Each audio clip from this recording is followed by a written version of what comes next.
Bruce Lee never fought nobody. He was a phenomenal athlete, meaning he was in phenomenal shape. You dig it? His concepts, he could do, but who did he ever test it on in a real fight? When I was studying martial arts, it was very brutal. And it was on the Lower East Side of Manhattan. If you ain't really fighting, you're not a fighter. I began to realize that most of these martial arts are not viable. For like a real fight? For a real life and death self-defense situation. Without being offensive to the Thai people, Muay Thai, to me, is more of aerobic exercise. Okay. It don't teach you real self-defense. And the reality is, no matter how many guys kick the tree, you see them in the ring, they kick each other. How come they don't collapse and the fight don't end? I've trained 5 world champions. Before you ask that, let me just say this. Do I look Asian to you? No. So stop. Some people compare me to the movies they see with the Asians. I said, man, I'm a black man from America, dying to get some payback. Okay. You understand? So I still got that in me.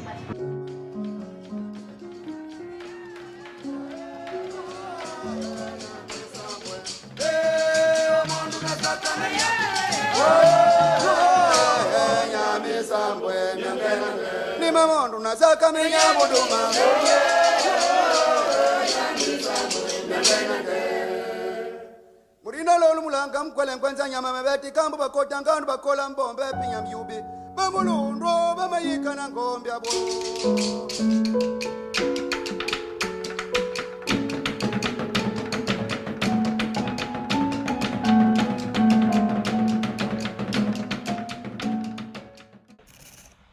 What's going on, family? Today I got my man Doug Pierre, Grandmaster with over 55 years experience in mixed martial arts. We're going to discuss everything from self-defense to different styles of martial arts, which one is the best in street fighting. Let's go. What year around when you first started, or what age, how old was you, and like around what year? I was around 19. I was in, I was going to college. And I went to a Catholic boys' home because I was mischievous for 2 years when I was like 11 years old. And I was raised in Harlem, born in Harlem Hospital. So I ran with a group of kids, and we used to go down to 42nd Street, rob cab drivers, their money changes and stuff. My mother said, nah, we're gonna take you and put you in a Catholic boys' home. And I was already in a Catholic school. Okay. So there I learned a lot of things. I learned to play all sports. I learned how to auto shop, tailor, carpentry. You know, they had to give all these boys something to do because there were so many of us, all different ages. So there I learned all sports. Okay. And I learned how to box because I would always get into fights. And it was Franciscan brothers that ran the place. And one of them said, oh, you think you all of that? I said, yeah, man, I'm from Harlem. I'm 11 years old. I'm challenging them. He said, put up your dukes. He started smacking me all. He said, man, I like your fight. He started teaching me boxing. But then, this guy, he said to me, you box pretty good, man. I think I could make you a champion. I took one look at his face and went, not me. Right. Nose was all bent out of shape, scars all over his face. I said, nah, I ain't doing that. I was watching National Geographics where these guys was running on the wall, China Wall, in pajamas, breaking stone and wood. And I said, nah, later for boxing, I want to learn that. Okay. And then I joined a judo class, and it was just too mild for me. And that's how my martial arts started. When I moved from the Bronx to the Lower East Side of Manhattan. And that was where most East Coast martial arts was concentrated. Okay. If you opened a school and you didn't know anybody or had a legitimate teacher, they would close your school. You know, just like in the movies. Who's your teacher? You give out any free classes in here? I think this is bullshit. I think you should close your dojo, or you students should leave, because he ain't teaching real shit. It was brutal, man. If you wasn't a fighter, so being in that environment, learning from some guys right now that had awesome reputations as fighters. You can practice the martial arts, but if you ain't really fighting, you're not a fighter. Okay. So after doing that for a while, I began to realize that most of these martial arts are not viable For like a real fight? for a real life and death self-defense situation, Okay. because they're all peacetime martial arts. They're not wartime. And didn't we bomb Japan? Why would they teach you their true martial arts? And after doing research and study, I've studied Miyami-Ryu Jiu-Jitsu. Go look them up. That is the brutalest form of jiu-jitsu I've come across. Very brutal. Go look them up. And M-I-Y-A-M-A, Miyami-Ryu. Very brutal. The teacher got his black belt from Wushiva, stayed in Japan to learn judo, Kodokan judo, jiu-jitsu, and aikido. So it was all three combined. Okay. So I really liked it because it was very brutal. But let me ask you this, like, what do you think about Muay Thai as one of the martial Without arts? being offensive to the Thai people, Muay Thai, it to me is more of aerobic exercise. Okay. It don't teach you real self-defense. And the reality is, no matter how many guys kick the tree, you see them in the ring, they kick each other. How come they don't collapse and the fight don't end? Because the human body can absorb a lot of punishment. You understand? It doesn't stop a fight. Now, if you kick somebody in the head with that, yes. But then if you kick somebody in the head, you on one leg for a period of time. If they grab that kicking leg, you in trouble, bro. That's why I always wondered, because I wrestled in school, and I was just like, when people throw their legs up, I just like, if I catch it, it's If I over. catch that leg, you on one leg, I'm kicking you in the nuts. Right. Yeah. You know what I mean? I'm sweeping that supporting leg. Okay. So you gotta be, a lot of people are very fad oriented. The only reason a person comes into a martial arts dojo is fear. And if it's a kid, their parents are fearful. They want that kid to learn something to defend themselves. You ain't in the dojo talking about, I want to improve my sit-up game. I want to improve my push-up game. You are there because you're afraid you might get your ass kicked. You in dangerous situations or danger that you perceive. Not that there's danger, but the one you perceive that brings fear into you, that makes you want to go into a school to learn something so you can alleviate that fear. Okay. You understand? That's the reality. I don't care what anyone says. You don't go to a dojo and say, I want to join because I want to get a six-pack. You can keep all that self-defense, all that punching, blocking, and kicking. You can keep all of that. If that's what you really want, go to a gym. So I want to ask you this, like, Why something so violent is martial arts? right. So, like, what do you think about certain stars like Steven Seagal? Is he kind of like a legitimate, in your eyes, as like a fighter, or is it more like just a movie star or a movie, actor? The first comprehensive dojo I went to was all mixed martial arts. Okay. Before mixed martial arts came out. My teacher was a Goju Taekwondo stylist. Goju punches. You ever see the patch with the big muscular fists? That's Goju.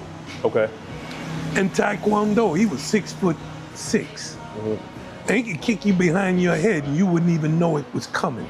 And he could be standing right in front of you. And all of a sudden you feel this, and that's the heel of his foot hitting you in the back of the head. Okay.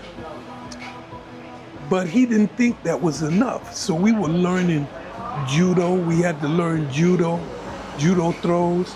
I was introduced to stick fighting is when he introduced me to it. And I was like, what is this thing with these sticks? He said, oh, that's Japanese stick fighting. I went to every bookstore, Barnes and Nobles, Weiser. I was even the underground bookstores looking for anything that resembled karate sticks. Okay. He didn't know. He probably went to a seminar. He was very smart. He could see something, pick it up, and turn around and teach it to you. Okay. And then when I really found out what it was the one major art that I kept learning was the stick fight, because it was realistic. You can't teach everybody these martial arts. You can't. What are you going to teach a little kid? What are you going to teach a woman that's 98 pounds? And you got her in the school rolling around on the floor doing Gracie. We want to get you on the ground. That's not a good martial arts for you. You know what I mean? And we're so fad oriented now. I remember when it was the ninja phase. Everybody was getting the little ninja swords and wearing the uniform that only covered everything but your eyes, and everybody was walking around with the tabis, with the split toes, boots. Where is it now? That's true. Now everybody's into rolling on the ground. Do that over there. See what happened to both of you. You won't know who won. Because that concrete will eat both of you up. That's true. That's true. I know. So I'm very realistic about I've been doing it 58 years. And I've studied all of them. And I've had 9 surgeries from my training, because I went into there 110% into all of them. Some I was doing 3 a week. That's how much I love this stuff. So when it comes to the art, I am very, very aware and knowledgeable. And the only one that I teach now is Filipino stick fighting, and all of the other arts that I study come underneath of that. Okay. And Tai Chi. So which one does Steven Seagal? He does Aikido. Aikido, that's right, okay. And that's using your opponent's energy against them. Most people I know do Aikido can't use it like that. You know, in a confrontation, you know what's going on in your mind and your body. You ain't relaxing. You tense like all hell. Right, right. And all these things you learn in the dojo don't work out here.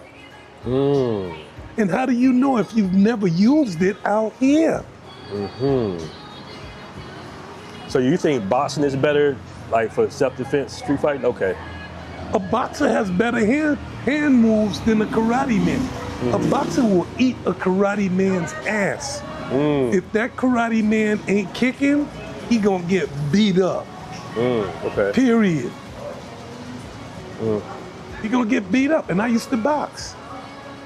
So I know. Karate man is, and they do tournaments. That's not real. That's sport. So you spend all your time getting all these trophies playing tag. Okay. So what do you think about Bruce Lee? Somebody asked me about that. I had to delete them from my text, from my phone. I said, you asked me the question, but you're not willing to accept the answer. And I'm the type of person, if you ask me a question, not only am I gonna give you the answer if I know it, but I'm gonna give you all of the backstory to reinforce what I'm telling you. And then if you don't believe me, go do the research. I always encourage my students to research me. Don't believe what no one tells you, not even me. Okay. Go research it. Bruce Lee never fought nobody. He was a phenomenal athlete, meaning he was in phenomenal shape. You dig it?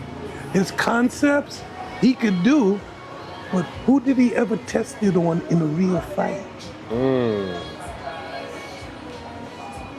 You can't go to the gym, do all the workouts, skip rope, punch the heavy bag, do the focusment, come home and tell your girlfriend, I'm a fighter.